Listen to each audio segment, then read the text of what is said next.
I want to take a moment to acknowledge your comment. I want to acknowledge it because I understand where you are. And I remember when I was there, the type of encouragement that I needed, but also because there are so many other people that feel the same way. That heartbreak is really real, and it's like nothing you've ever experienced. And if you know what I mean or what I'm saying, then you just know. One of the things about narcissistic abuse, however, is that it makes you believe that you can be stuck in this posture forever, like life will never get better and things will never change. Now, I choose to address narcissistic abuse from a biblical and a spiritual perspective because that's where my breakthrough came.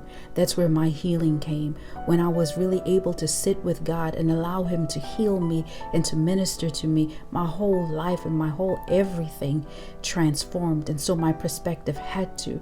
And because it's been so empowering to me, I have to share this with you from this perspective. You see, the enemy would want you to believe that yes, things have gone wrong in your life, and it seems like these weapons are prospering in your life. Weapons of sadness, grief, sorrow, misery, resentment, bitterness.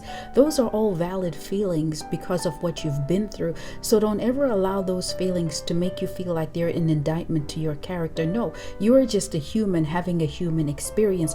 But what the enemy wants you to be is moved by those experiences. The enemy wants you to bow down and become a victim of those things. That's why I don't want to call it victim of narcissistic abuse anymore, because you're really not the victim here. Let me tell you what I mean. You see, your circumstances are a victim to your God. That means God has lordship and sovereign rule over everything that you have been through. So even those weapons that look like they're prospering over your life, remember, they don't have the power or the authority. You as a believer and a child of God have the power and the authority to return every fiery dart back to the camp of the enemy.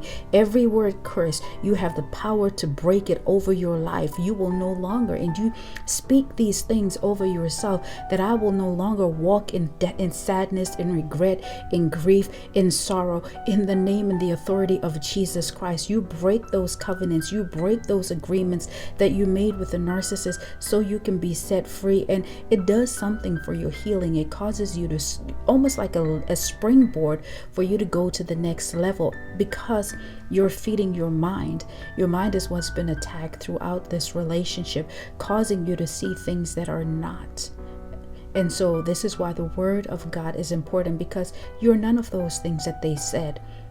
And you are everything that God said. And He's the one who wants to heal your heart. So I just hope